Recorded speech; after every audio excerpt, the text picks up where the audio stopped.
Hello, everybody. At whatever time you happen to be listening to this, thank you for being here. And thank you, as always, for being subscribers and members of my channel. I appreciate all of you so very much. And as you know, excuse me, as you know, I do offer memberships, and those memberships include some personal readings and also monthly shows that I just do with my members. So I have been working desperately to get through this wonderful book called The Parallel Universes of the Self by Frederick Dodson, and have taken copious amounts of notes on this topic. And I finally feel like I have enough so I could at least start talking a little bit about the book.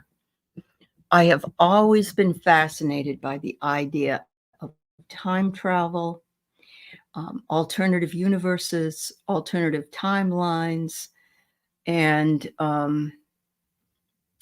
just possibilities, seeming possibilities that may or may not actually come to fruition in one's life. Because of the black holes, I believe time travel will eventually be possible for us. But we also can spend some time here in our minds and time travel there as well. So what interested me the most about this book was I found this book when I was looking for information on more alternative universes or parallel ones. And this particular gentleman, his name is Frederick Dodson. He has 25 books in 7 different languages. He's a coach, a consciousness researcher, and an international speaker. And so I thought I need to read this book because it describes reality creation and how we can go about doing a reality creation in our own lives. We have all heard of law of attraction, and I suppose that reality creation is a form of law of attraction. But he goes so much deeper down rabbit holes, and I find his work absolutely fascinating. Although it could be a bit daunting for people who have not looked into this particular form of existence earlier than this particular topic has come up in your own lives. So I decided to do a delve down into here. And although I may or may not be as successful as Helen is on Irish Granny with all her books and how she does them, I still find that when I am really targeting in on something that I find interesting and explaining it to other people, I find it also helps me to have the clarity I need as well in order to feel comfortable talking about it or placing it in the correct area of my belief system, I guess. So I'm always pretty open to things, but I have to really see whether or not they correspond to a slot in my own creation, in my own world. What interested me the most was a book I read a number of years ago by Blake Crouch, and it was called Dark Matter. And recently on Apple TV, they did a first series on the Dark Matter book. And while I don't think any film or series is as good as the books are, I love the idea that this particular character in this story, Dark Matter, travels to different alternative universes after he is pretty much hijacked out of his own, and another form of him wants to take over his existence in his own timeline. So it's very convoluted, but it's very good. And if you get a chance to read the book first, if you're a book reader, I would recommend that, of course, always first. But that's what led me to looking up books that may or may not have been able to describe some of this in more succinct terms for the layman, basically. So Dodson says that our sense of identity has to do with the intention, the imagination, the belief, the attention, the emotion, the communication, and the action that we put our trajectory on.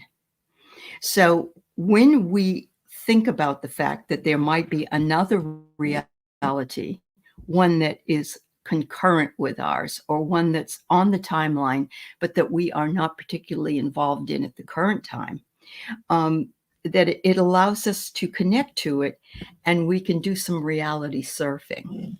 And nothing in my mind was more exciting than when the internet became available to all of us in the 90s and in the 2000s. And we were able to see things we'd never, ever imagined we'd be able to see, talk to people we'd never imagined would be able to talk to. And now with artificial intelligence, there's going to be a whole new arena for some of this stuff. While I am not the most hepped up on artificial intelligence, because I happen to worry about my students cheating a lot in their class papers, I do see that it's all part and parcel of the current paradigm that we are living in and exist in. And there are so many other possibilities that we are unaware of and only are made aware of if we go down some of the rabbit holes that exist for us. The events that don't seem to belong to our daily routine are spillovers from alternative universes. And I love this because there are times when we are like out of time. We have something happen to us that is puts us on a totally different trajectory, or something we didn't even imagine that we would go on, or we run into somebody that we haven't heard from, or we hear from somebody we haven't heard from, or we watch something that is fascinating, a video on the Anunnaki, for instance, or the hieroglyphics, or cuneiform writing, or any number of biographies and stories that tell us a lot more about what life was before, during, and after our own. And so being curious, being thirsty for more and more knowledge leads us on to learn new things. So this is what one of my new things I wanted to learn about. If you stay with those parallel realities, or you focus on those things that come up in your life, you start to move in the direction of the alternative highway. And this is not regret or looking back at something and wondering what if. This is something totally different. Some people have explained that they'll be driving down, and this is time jumping. I mean, they're traveling down a highway, and all of a sudden they see something that is out of the ordinary or unexpected, or they go into a restaurant and they order food and they get to pay the bill, and it's like $12 for this big feast that they've eaten, and they decide they're going to come back down that road on the way back from where they're going, and that's never there again. So, you've got those kinds of things that can happen as well. So there is no separation between our identity, he says, and reality. We see the world not as it is, but as we are. And that's why perception and perspective is so vitally different in other people. And we don't get what they see. We've seen this now for years with the infusion of energy for the right-leaning candidates or the left-leaning candidates. We can't understand why they're the way they are. They can't understand why the way we are, because we live in a reality that is so fundamentally different that we have no way of explaining to them what it is we see, because they don't see the same thing we see. Some of them will wake up and see that, if that is what they want to do. But we always have the free will to remain in that reality to which we decide what something means to us. Life happens through you, not to you. Truth is created by our own footsteps. So this man says reality is equal to our identity. So what we have around us, what we believe in, what we like to do, what we like to accomplish, what we like to listen to, watch on television, uh, movies we like, all of those things are our own reality creation, as well as others that we interact with in our lives. Some of those people to teach us lessons. Sometimes we work together. Sometimes we don't work together for all our total lives. And we've heard that before with friends. Season, reason, or a moment in time, or a forever person. Nothing is as it seems, he says, and no one is as they seem. What reality is, very few people do not understand, unless they are either creative or spiritual and realize that they can make their own reality in the world. We must notice the unlimited versions of a single event as well, because it isn't just us that's affected by the event or those in our midst, but these things can trickle down like dominoes falling. And you can see that there is somebody that's down the line that may say, this really mattered. This really meant something to me. I'm so glad I found this. I'm so glad I found you. Or this show, or this place, or this movie, or this experience, because it was what I needed. But are we the ones that created it? Absolutely. We were ready at that particular moment to create that alternative reality for ourselves. I love that. Keeping us enslaved is the belief that the outside world is separate from us. It isn't.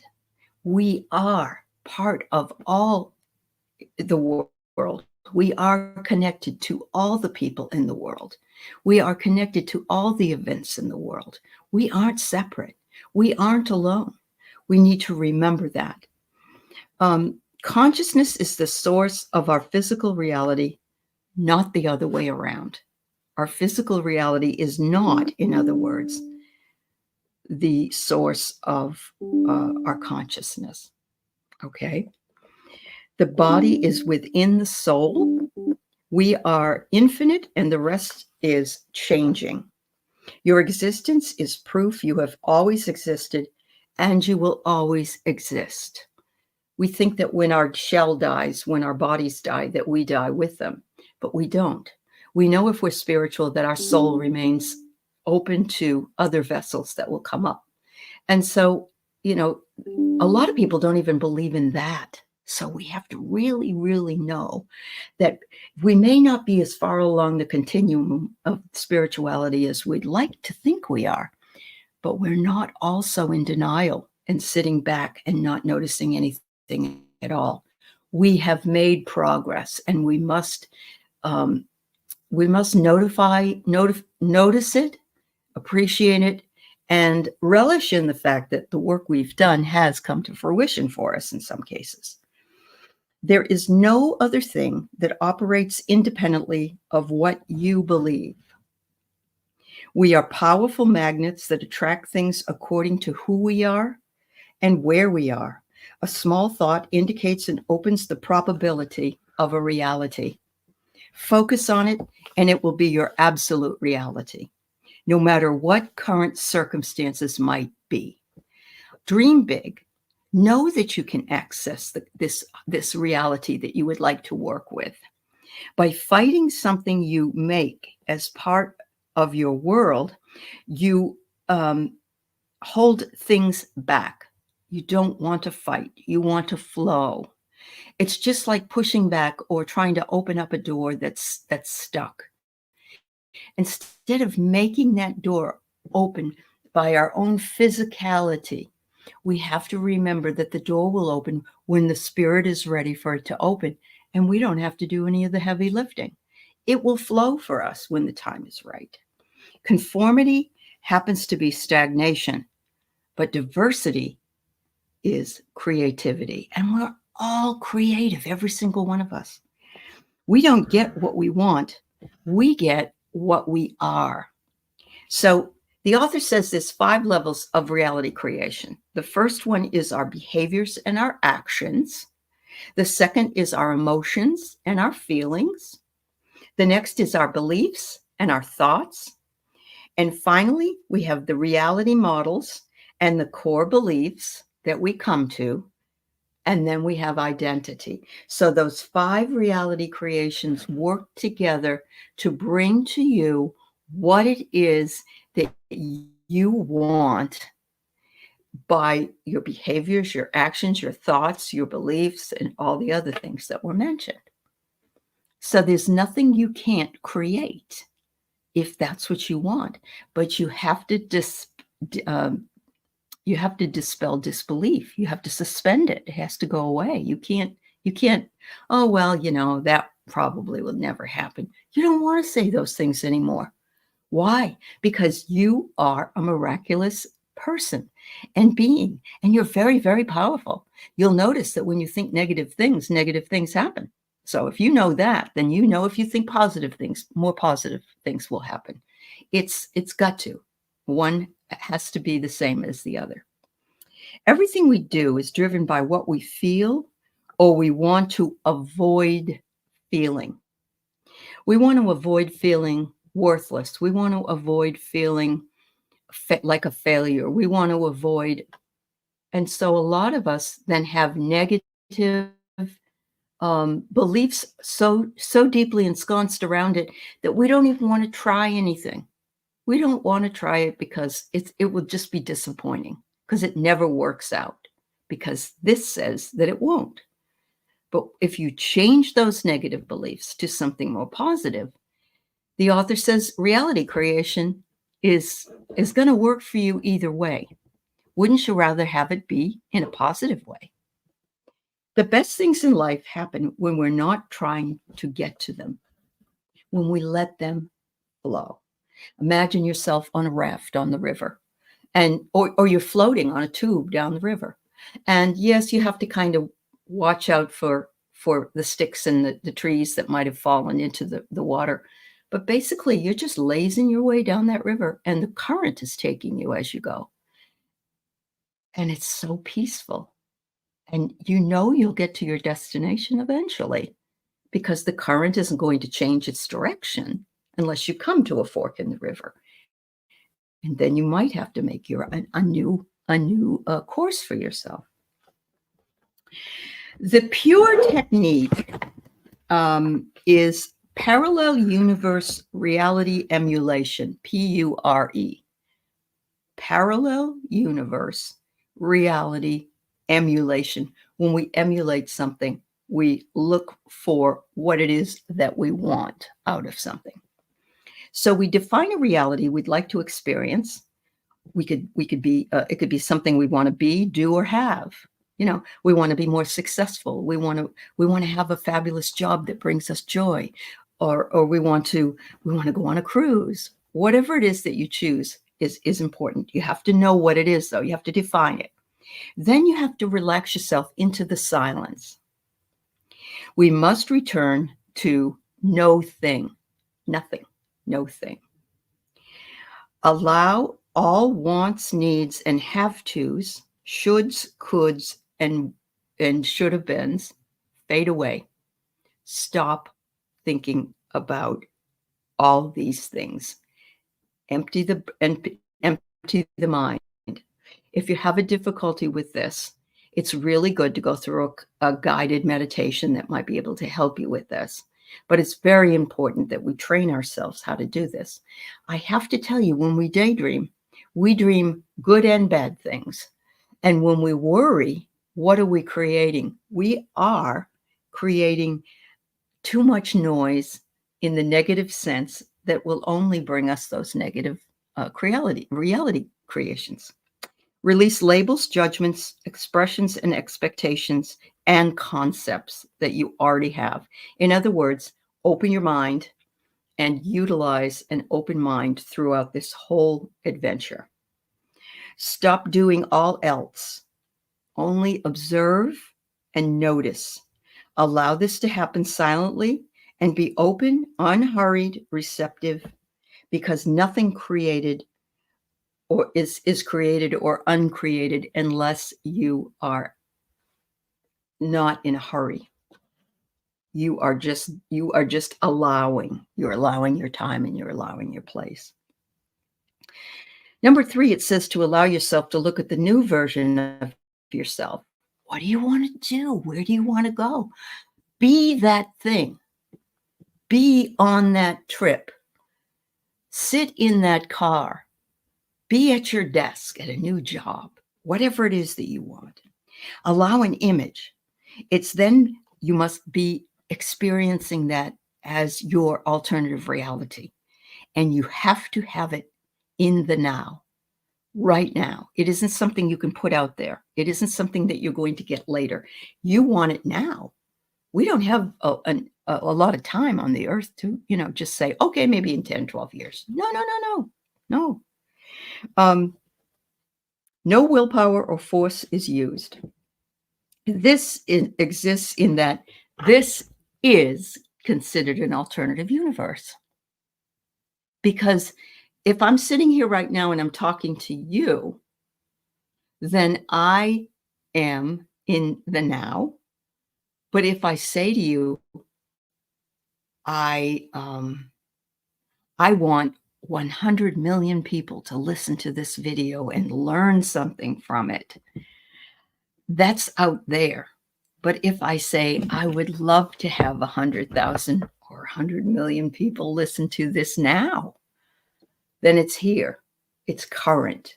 It's only now. That's all there is now. You enter the new viewpoint, you go into that energy field, and you look at the person as the person. You are the person, but you look at yourself as the person who has that already. Choose to experience it tactilely, touch, feel, sense, smell, intuit. Be in the joy of that want, need, desire in the here and now. In the here and now. Rest then in the fulfillment.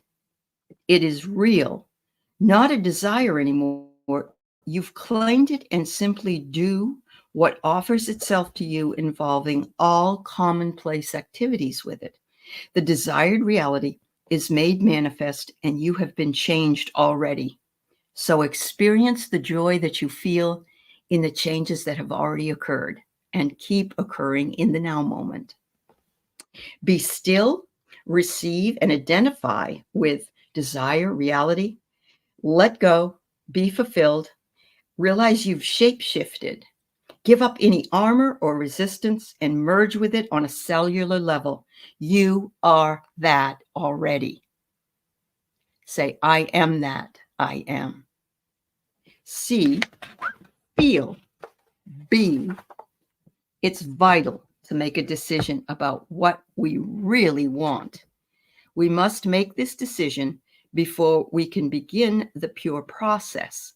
So think about what it is that you would like to see manifest and really, really want what it is that you are wanting to create. Know what you are beginning, the pure process, and the intention will affect what you will see. View what you want as real. It is real already. Feel the emotions, the feelings. Feel it act as thought. Emotion activates thought and creates the vibration that interacts as reality. And then be it. No more looking at it or be as it, knowing that it is making its way in all forms to your reality, but it already has made it into yours. Does be imply taking action? Only belief in action makes our action effective. We must know action is the effect of our vibrationary being, not its cause. We must at times learn what that reality feels like. There's no higher form of magic than learning what a reality feels like. Don't resist the changes that come up. All beings, it happens to all of us. All beings, do not dismiss. Give up the resistance and immerse yourself. Drop any expectations on this. Don't talk about it as not happening. Don't look for it to happen. It's already there. You want to have efficiency to reflect your claimed reality. Infinity creates on your beliefs through the path of least resistance. You cannot be identified with a reality and at the same time waiting for it or expecting it. We are responsible for what we radiate as self. And this is where people have messed up in the past, including myself, where we're saying, okay, this is what I want to create. And then we're like strumming our fingers on the desk, you know, well, where is it? What's going on? I asked for it. Where is it? Blah, blah, blah. That's the doubt. You can't have the doubt. You have to know that this is you and you alone, and you have created it. You can't be looking for it. It's already there. It's already there in an alternative reality, parallel life. I'm going to try to continue on a second video. This is the first one, and I'm hoping you're enjoying it. You know, anybody can do this. You just have to believe it. Thank you.